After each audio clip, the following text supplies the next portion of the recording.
Nous sommes de retour au plateau pour la suite de cette émission. Après le journal, nous retrouvons nos invités pour aborder notre troisième sujet. Nous parlons à présent du Rwanda.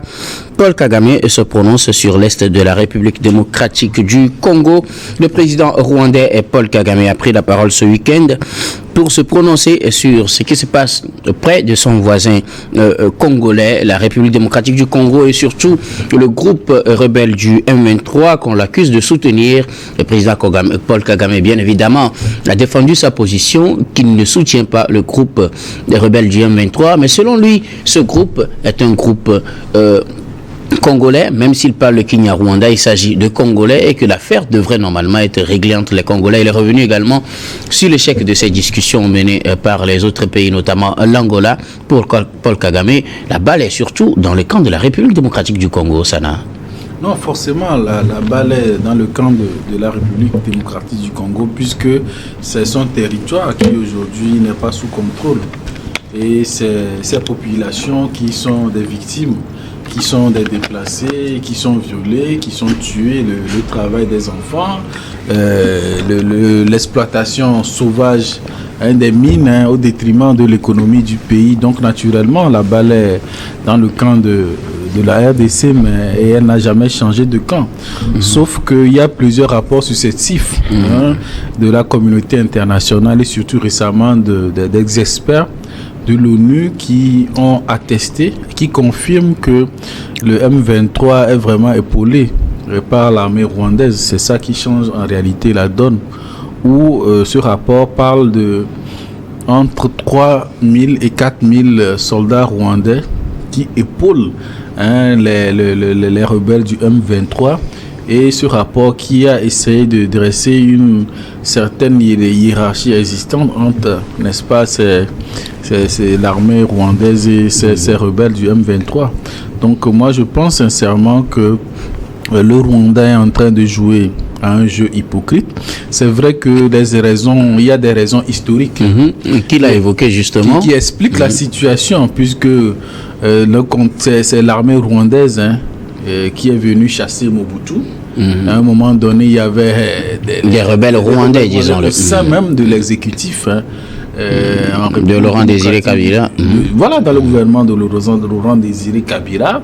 À un moment donné, Laurent Désiré Kabila voulait s'en débarrasser et donc ça a créé des problèmes. Donc cet état des choses ne date pas d'aujourd'hui. C'est vrai qu'il y a des raisons historiques, mais ce n'est pas non plus une raison pour laquelle le Rwanda devrait vraiment soutenir ces forces rebelles. Moi, sincèrement, ces situations me fait, c'est-à-dire, c'est presque, à mon sens, la même chose, même si c'est à des niveaux différents entre la Russie et l'Ukraine. C'est-à-dire, ça a de fortes similitudes, sauf que ce n'est pas une guerre déclarée par le Rwanda aujourd'hui. Mais on sent les prémices de quelque chose comme ça qui pourrait s'aggraver dans les prochaines années à venir. Ok. Alors, Paul Kagame estime que, contrairement à ce qu'on pense que c'est le Rwanda qui soutient le M23, que ces rebelles proviennent beaucoup plus de l'Ouganda, quand on sait qu'effectivement, après la victoire de l'armée congolaise sur ces rebelles en 2012, ils se sont réfugiés, ils se sont scindés en deux parties. Une partie, la grande majorité en Ouganda, qui aurait retrouvé ces territoires de l'Est de la République démocratique du Congo. Pour Paul Kagame, au lieu de le voir comme le soutien plutôt du M23, il faut voir son voisin ougandais, Yoweri Museveni, qui soutiendrait le M23. Qu'en dites-vous quand on sait qu'il y a un rapport récemment qui a aussi pointé la responsabilité de l'Ouganda, mais que et l'Ouganda et la République démocratique du Congo n'ont pas semblé approuver? Non, en fait, je le dirais encore une fois, vous retrouverez ces pays-là dans les faits historiques qui se sont passés. Quels sont ces pays-là qui se sont réunis ou bien qui se sont coalisés pour chasser Mobutu? Il y avait tous ces pays-là qui étaient limitrophes de la RDC, du Zaïre en ce moment-là, et qui ont constitué la force qui est venue déloger Mobutu. Et donc, quand Mobutu est parti, mais il fallait se partager le gâteau. Donc, ils se sont répartis des parties du territoire territoire, comment on appelle, congolais. Ils profitaient de ces mines exploitées, ils exploitaient illégalement.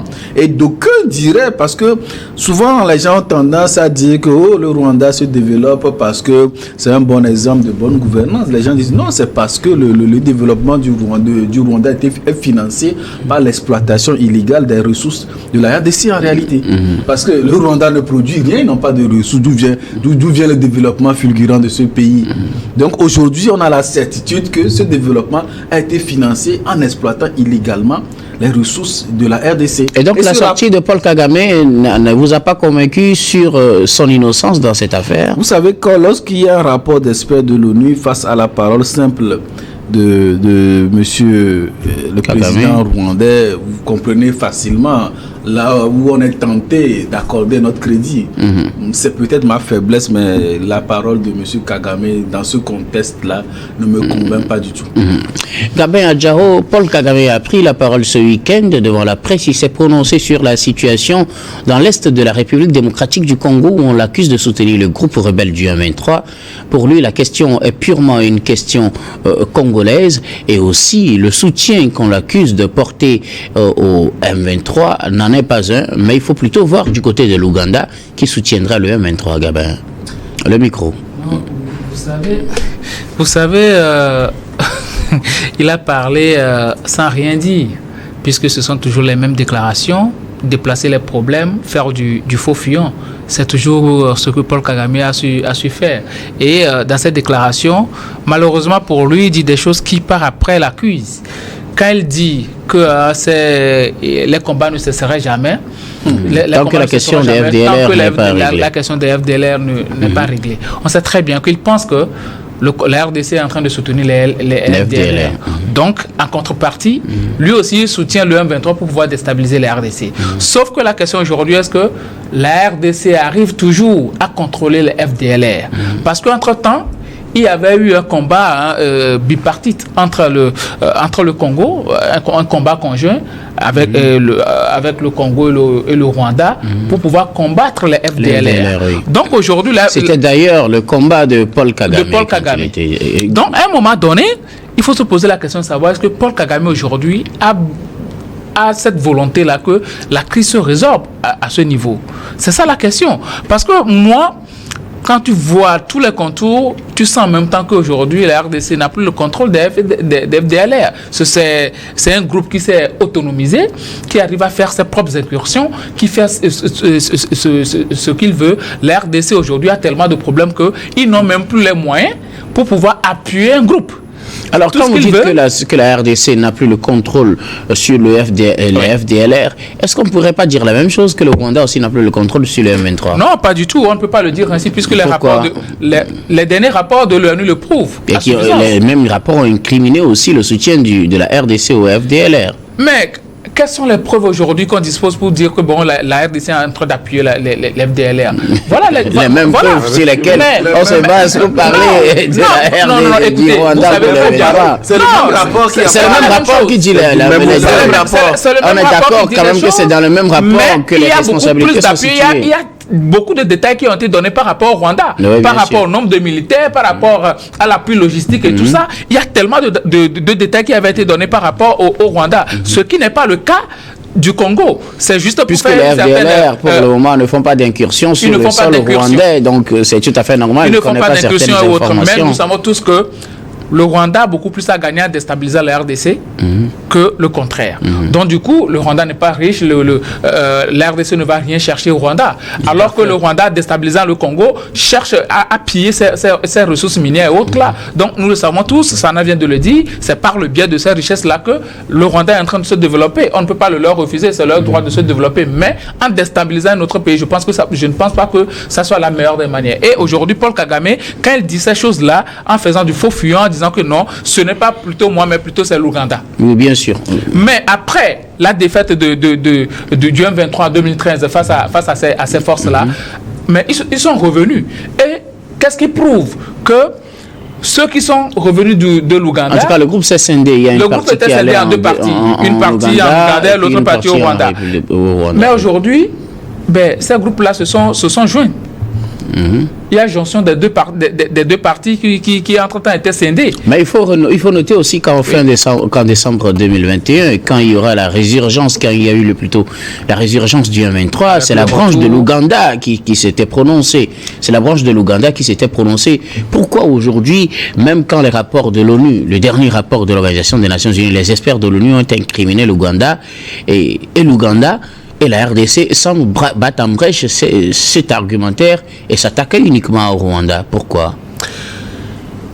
La RDC a un gouvernement qui a ses renseignements. Ouais. Et l'Ouganda aussi a connu des démêlés avec la RDC. Oui, bien sûr. Avant que, entre-temps, l'Ouganda s'est dit non, on va soutenir la lutte contre le M23, ainsi de suite. Contre la FDR. Mais par après, il y a des rapports qui sont encore sortis pour dire que non, l'Ouganda laisse ses frontières ouvertes à ces gens-là pour venir déstabiliser la RDC et tout. Donc la RDC est un pays qui, entre les pays limitrophes là-bas, chacun essaie d'avoir pour lui, chacun essaie de déstabiliser le pays dans une certaine zone. Est-ce possible que l'Ouganda aussi ait contribué à déstabiliser la RDC? Bien évidemment. Le Rwanda pille les ressources, ce n'est pas l'Ouganda qui ne va pas chercher à piller aussi les ressources. Et donc, quelque part, Kagame pourrait avoir raison. Non, d'une part, il a certes raison, le problème n'est pas que le Rwanda, c'est pratiquement tous les pays limitrophes de la RDC. Parce qu'entre-temps aussi, il y a des gens qui étaient réfugiés entre-temps au Kenya et puis on fait des déclarations et tout. Donc c'est pratiquement tous les pays là qui entourent la RDC. Mais celui qu'on touche le plus, c'est le Rwanda.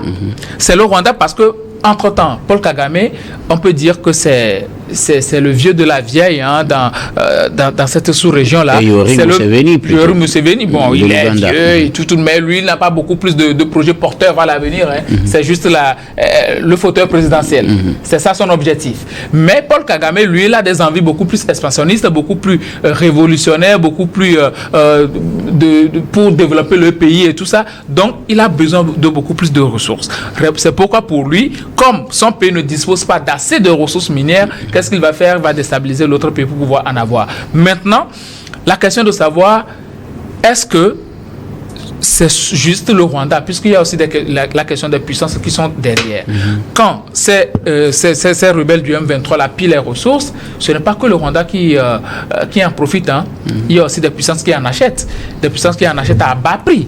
Si peut-être l'or, le lingot d'or est vendu sur le marché international à $20 000, si le rebelle va ça à $10 000, le pays la puissance va en acheter et ça le profite aussi. Donc à un moment donné, c'est une question de volonté. Si aujourd'hui le Rwanda et puis la RDC veulent faire la paix, ça doit venir des deux parties.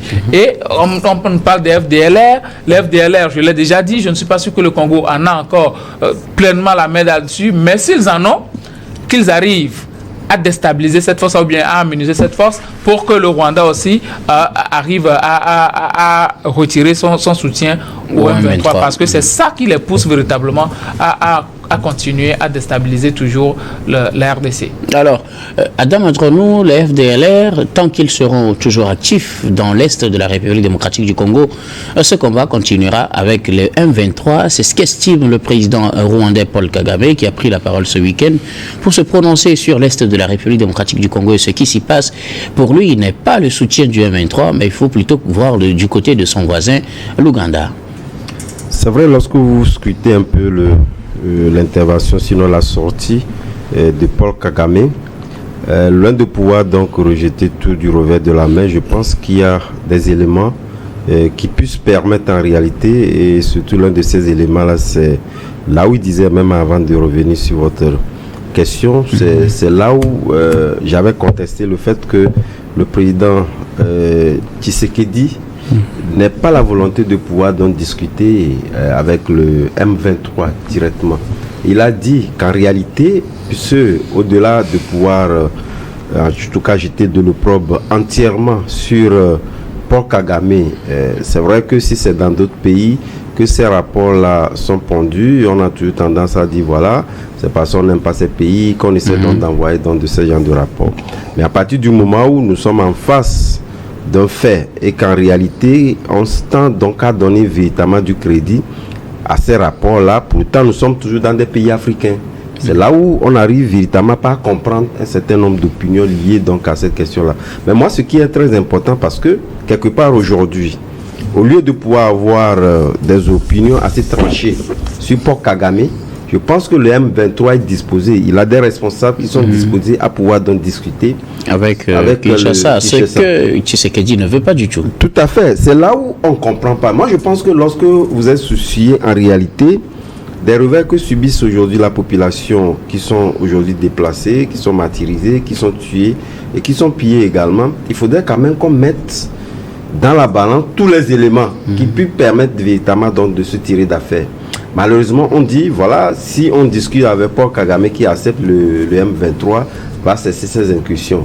Or, nous savons que pratiquement ce sont les mêmes communautés qui vivent ensemble. C'est vrai, ce qui est, personne ne peut le nier. On peut véritablement voir les ressortissants, sinon les militaires, etc., du Rwanda, dans l'effectif du M23, comme de l'Ouganda, etc. Nous savons que ce sont des populations qui s'entremêlent. Et même lorsque nous remontons l'histoire, nous savons avec les différentes crises qu'on connues, en tout cas la RDC, sinon également l'Ouganda, comme en tout cas Kigali, de toutes les façons, on sait qu'il y a eu des désertions qui sont allées vers les groupes armés, qui sont allées vers des mouvements donnés qui sont plus organisés pour mener des actions et piller les populations. On peut les retrouver.